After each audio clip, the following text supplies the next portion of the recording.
Australia continues to let First Nations people down. International law can provide a way forward. Following the failed Voice to Parliament referendum, the whole country is wondering what's next. After all the hype leading up to October 14th, the Albanese government has gone completely quiet on how it intends to progress First Nations justice. It has not provided a plan B, when people are yearning for one.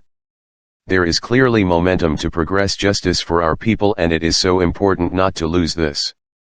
We need strong leadership in progressing from here, but we cannot expect this leadership from a government that still mourns the failure of a reform that I think would have had little impact on the lives of First Peoples. It is our people that provide this leadership, and always have. This leadership is grounded in care, community, and custodianship, and on a rights-based approach. A rights-based approach means that all forms of discrimination in the realization of rights must be prohibited, prevented, and eliminated. It means upholding our sovereign rights to nurture each other and care for the lands, waters, and skies of this continent. Our people's rights have been violated since colonization and continue to be violated every day we live in this country. As a nation, we need the truth of this history to be told as a basis for healing and moving forward. From there, treaty making with the First Peoples of these lands can set a framework for harmonious coexistence based on the respect of the human rights of all people. Treaty can bring us peace and allow us all to thrive. Our people have been marching for truth and treaty for decades, and it is now up to the federal government to fulfill its commitment to implement the other elements of the Uluru Statement and progress truth and treaty. We cannot afford to delay them any further. But there is another, logical and immensely important next step for First Peoples' rights in this country, and one that is overwhelmingly supported by our people: the implementation of the UN Declaration on the Rights of Indigenous Peoples. The UNDRIP is a human rights instrument developed by First Peoples across the globe. It does not create new rights specifically for First Peoples, rather embodies many human rights principles already protected under international customary and treaty law within an indigenous context, setting the minimum standard of human rights for First Peoples. Even though these are only minimum standards, successive Australian governments have been scared to progress them. When the declaration was first adopted by the UN in 2007, Australia was one of only 4 countries to actually oppose it. When it finally endorsed the declaration 2 years later, it was clear there was no intention to actually implement it. It has been nothing but lack of political will in this country stopping progress on adherence to the principles and rights outlined in the declaration. Core principles of the UNDRIP are the right to self-determination, to free, prior, and informed consent, and the right to maintain and practice culture. As with other human rights, we see the rights of First Peoples outlined in the declaration, and the principles it is founded upon, violated every day in this country. The commitment the Australian government made to the UNDRIP by endorsing it all these years ago means nothing, as it hasn't been acted upon by any level of government. As declarations are not internationally legally binding documents, there are no consequences for the government for breaching the UNDRIP. This is why it is critical to enshrine the declaration into Australian law. In March last year, I introduced a bill to achieve exactly that. It does not create an immediate hard onus on the government, nor liability. It simply requires the government to audit its laws for compliance with the UNDRIP, to develop a national action plan to implement the UNDRIP in its laws, policies, and practices, and to report regularly on its progress. This is a straightforward approach that mirrors what Canada has done, with great outcomes for communities so far. In the Senate inquiry on this matter, we heard that nothing has progressed Canada's adherence to the UNDRIP as much as making it a law. Other approaches taken by other countries have failed to achieve the same progress. Legislating the UNDRIP means we can hold the government accountable to what it promised, on a tangible timeline. It can provide us with some certainty that our rights are being considered and progressed not just by this but future governments, no matter their political leaning. We need to refer to international law out of desperation, as governments have not just let us down, they have intentionally violated our rights to their own benefit for almost 2.5 centuries. Lip service to how much we matter is not going to cut it anymore. We will only accept action. If the Labour government is really as committed to First Nations justice and to self-determination as they say they are, then here is the obvious next step, served to them on a platter. My bill will be debated this week. If it comes to a vote, this will test the government's true intentions. Watch this space. Subscribe our YouTube channel and click our bell icon for new videos. Bonnie Cromby wins Ontario Liberal leadership race, says party focused on beating Doug Ford.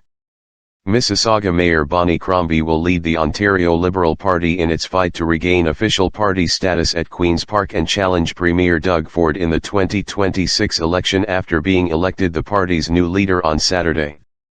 The perceived front-runner throughout the campaign, Cromby finally reached the threshold of votes needed to become the next party leader late Saturday afternoon, after officials released the results of a third and final round of balloting. The crowd in downtown Toronto erupted in cheers and chanted "Bonnie! Bonnie! Bonnie!" after the victory was announced. "There is no question, being an Ontario Liberal is back," Cromby said in her victory speech. "Thank you for taking a spark and turning it into a big red flame here today." Aside from taking down Ford, Cromby will also attempt to lead the Liberals back to official party status after a disastrous 2022 election that saw the party win just 8 seats and leader Stephen Del Duca step down after just 2 years on the job. She defeated Toronto Liberal MP Nate Erskine-Smith, Liberal MP and former Provincial Cabinet Minister Yasir Naqvi and Liberal MPP Ted Hsu.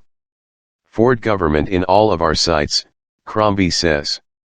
Cromby quickly shifted her victory speech to the fight against Ford in 2026, promising to make life better for Ontarians while criticizing the sitting premier's track record on healthcare, education, and climate change.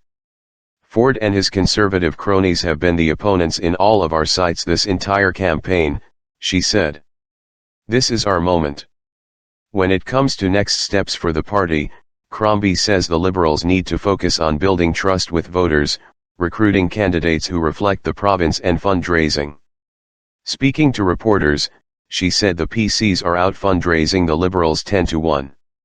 "We'll need to focus on raising money so that we can be competitive in 2026, she said.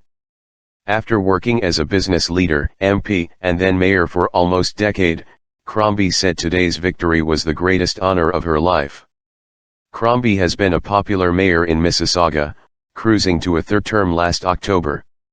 After her win, Cromby was asked about the Liberals' prospects in Peel region, which is currently dominated by the PCs.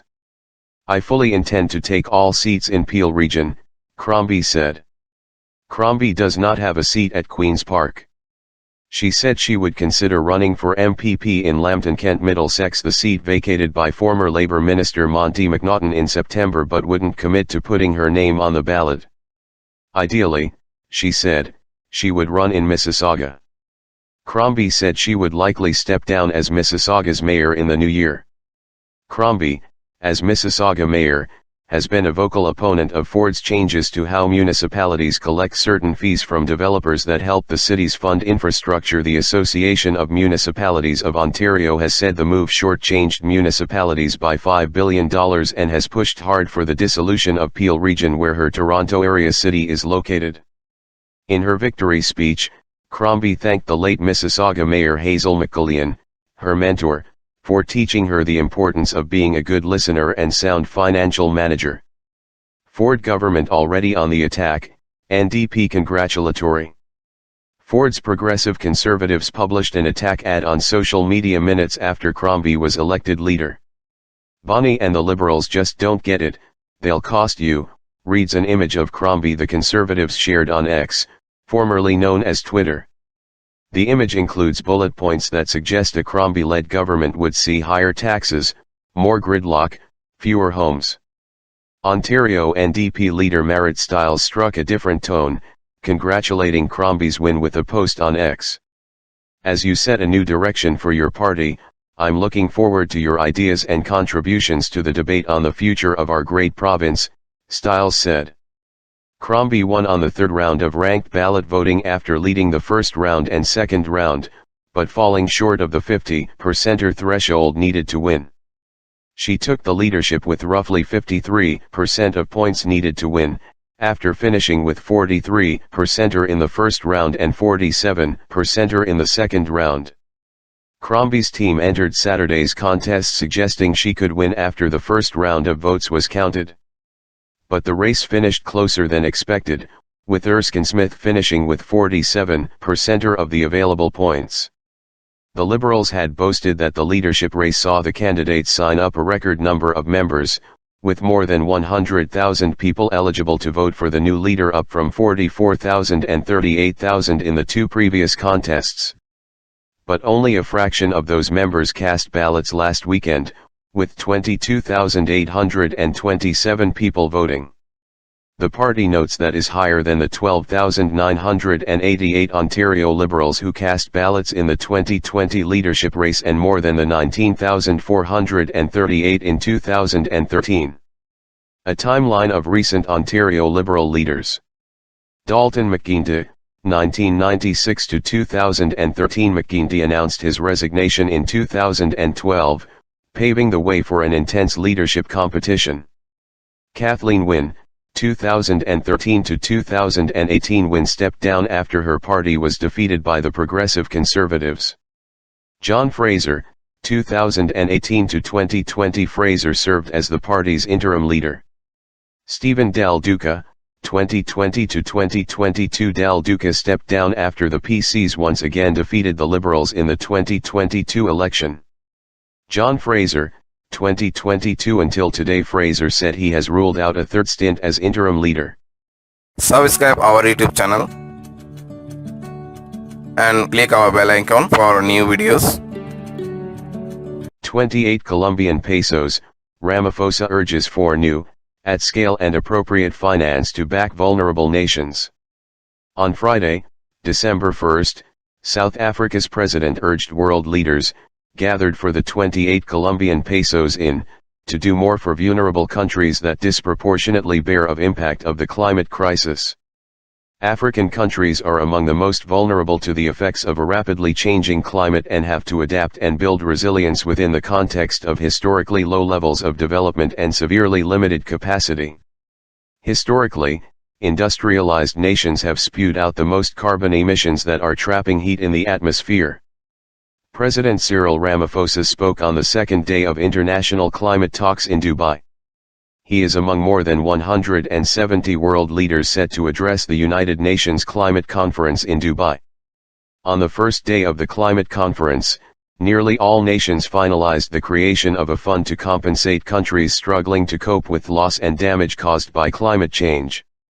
Sultan Al Jaber, the president of the 28 Colombian pesos climate conference in Dubai, said Thursday, November 30, that $420 million were committed in the first hour of the announcement. Ramaphosa welcomed the move but called for scaled-up grant finance. There can be no substitute for new, predictable, at-scale and appropriate public finance to support and help developing economy countries build climate resilience. After all, many of them were not even responsible for the damage to the climate as we see it now. Not up to the task. The total committed so far is a little over $576 million, according to a tally by the Natural Resources Defense Council, an environmental advocacy group. Campaigners said the U.S. offering was woefully inadequate from the world's biggest historical polluter. Bonchi Albert of the Climate Justice Alliance called it insulting. It is a paltry, shameful amount of money that shows the U.S. is completely uninterested in prioritizing or being accountable to the climate impacts frontline communities are facing, she said. The United States have pledged $17.5 million. However, the leaders of the two biggest carbon-polluting nations responsible for more than 44% of the world's emissions aren't there to get the in-person message. U.S. President Joe Biden and China's President Xi Jinping are sitting out this COP, just weeks after announcing a bilateral agreement to help cut down on methane emissions. Subscribe our YouTube channel and click our bell icon for new videos. PM Modi proposes to host 33 Colombian pesos in India in 2028. Prime Minister Narendra Modi during his 28 Colombian pesos address in Dubai said India's goal is to bring down emissions intensify by 45% till 2030. Prime Minister Narendra Modi on Friday proposed to host the 33 Colombian pesos summit in India in 2028. India is committed to UN framework for climate change process. That is why, from this stage, I propose to host 33 Colombian pesos summit in India in 2028, the Prime Minister said in his address at the World Climate Action Summit during the United Nations Climate Change Conference, 28 Colombian pesos, in Dubai. India's goal is to bring down emissions intensify by 45% till 2030. We have decided to increase the share of non-fossil fuel to 50%. We will also keep going ahead towards our goal of net zero by 2070, he said. We're now on WhatsApp. Click to join. Addressing the high-level segment for heads of states and governments during the UN Climate Conference in Dubai, he said India has presented a great example to the world of striking balance between development and environment conservation. Modi was the only leader to join the opening plenary along with 28 Colombian pesos President Sultan Al-Jaber and UN Climate Change President Simon Steele. The Prime Minister called for maintaining a balance between mitigation and adaptation and said that energy transition across the world must be just and inclusive. Mother Earth is looking towards us to protect her future, we have to succeed, we have to be decisive, the Prime Minister added. Subscribe our YouTube channel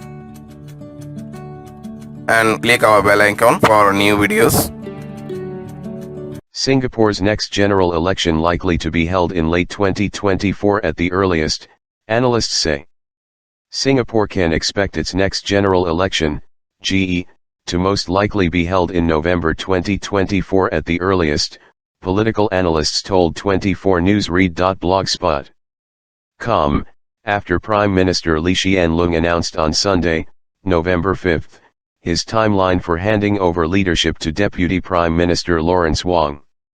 While the analysts were not surprised by Mr. Lee's transition plans, they said the election timeline could have been moved up due to his newly stated intention to pass the baton to Mr. Wong before the next GE and if all goes well, by November 21 next year, the 70th anniversary of the ruling People's Action Party, PAP. Addressing more than 1,000 party members at the PAP Awards and Convention, Mr. Lee also said that there was no reason to delay the transition any longer. Singapore's next GE has to be called by November 2025. Explaining why the election is likely to be next year instead, Singapore Management University, SMU, Law Don Eugene Tan noted how 2024 marks not only the PAP's 70th anniversary but also Mr. Lee's 20th year as Prime Minister. These were mentioned in Mr. Lee's speech on Sunday and the ruling party could want to leverage on these important milestones like how it did for SG50 at GE 2015, he said. As for the exact timing of the polls, Associate Professor Tan said that if it does not happen after Budget 2024, it could fall at the end of the year, given his suspicions that Mr. Lee will deliver his last National Day rally speech in August.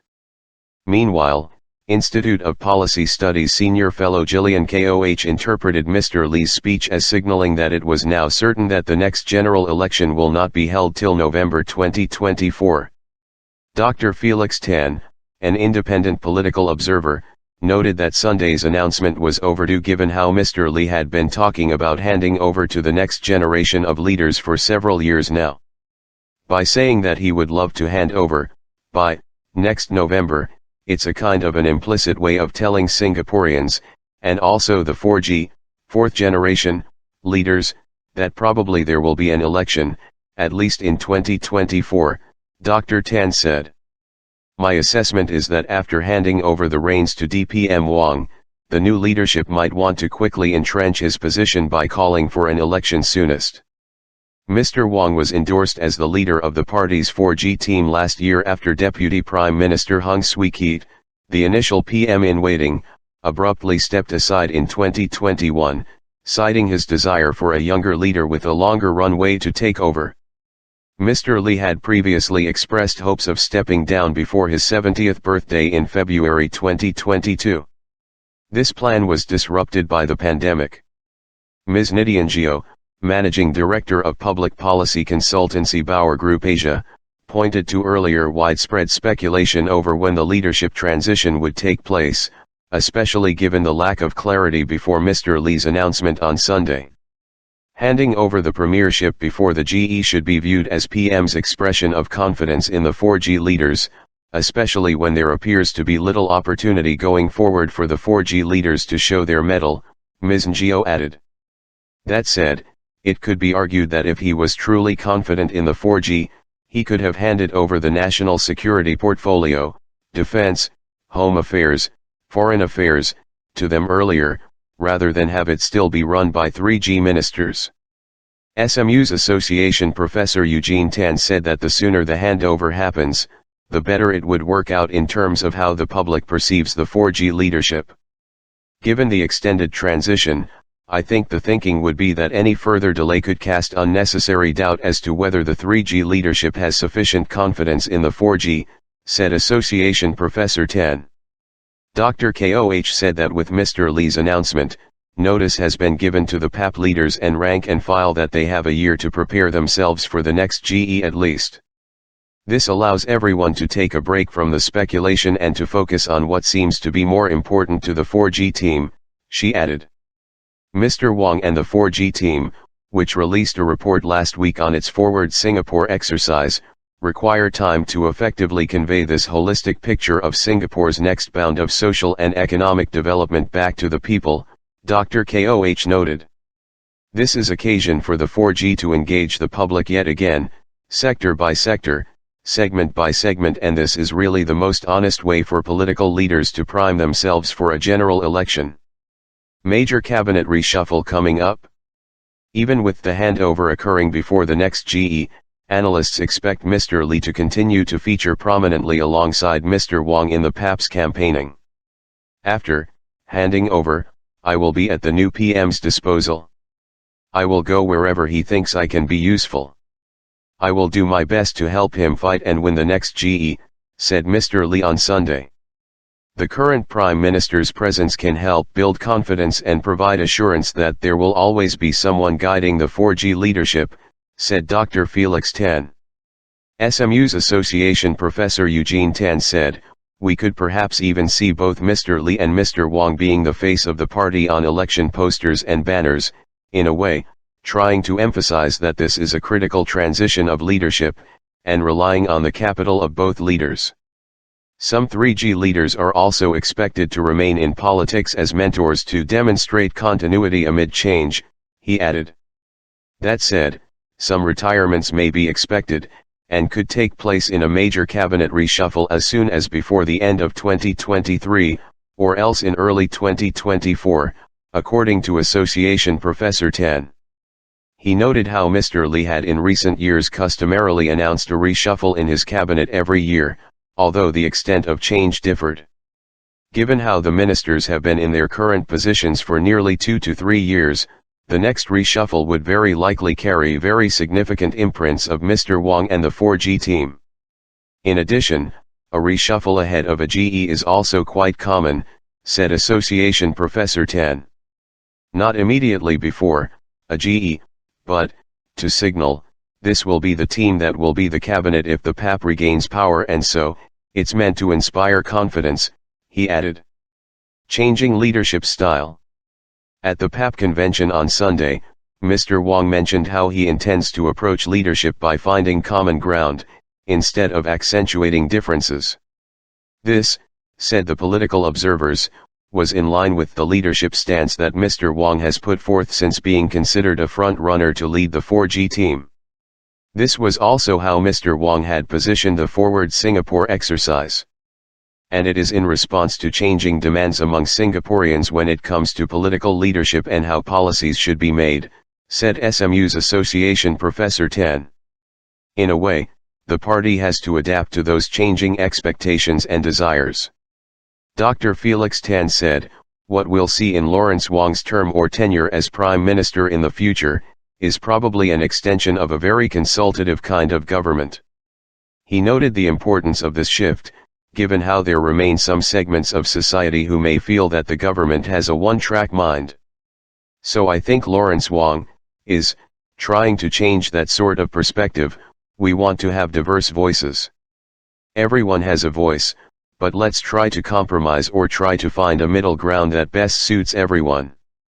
In his speech, Mr. Wong also said the PAP must highlight the differences between its policies and those of the opposition, adding that in most areas the latter's proposals are shades of the PAP's.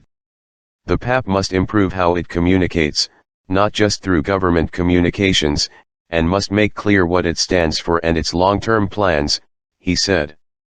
Mr. Lee, in his speech, also touched on a similar point, noting that the PAP must work hard to convince Singaporeans that the party is on their side. We have to engage widely, present and communicate our policies well, and help Singaporeans understand how they and their families benefit from these policies, he said. We have to show them what is at stake, and inspire them to fight hard together with us for a better future. Ms. Ngo said given the string of controversies that the PAP has had to deal with in recent months, the ruling party has an increasingly difficult job of persuading the general populace to keep voting for them. This also comes against the backdrop of rising costs of living and the next scheduled increase of the goods and services tax. It is critical for the party to show why and how Singapore continues to remain a good place to live as well as invest under its leadership, said Ms. Ngo. While the PAP believes in the efficacy of its policies, speeches by its leadership on Sunday acknowledged that it needs to work harder on its communications approach, to ensure that the public also has a good perception of its policies, said SMU's Association Professor Tan. It's really a message to the party that they need to re-evaluate how they want to get the party's platform across in a more accessible way, and in a way that inspires trust and confidence, he said. Subscribe our YouTube channel and click our bell icon for new videos. Speaker Johnson says he believes GOP has the votes for Biden impeachment inquiry. House Speaker Mike Johnson said Saturday he believes Republicans have the votes to launch a formal impeachment inquiry into President Joe Biden. I believe we will, Johnson told Fox News of a GOP-led impeachment inquiry. I suspect no Democrats will assist in this effort, but they should.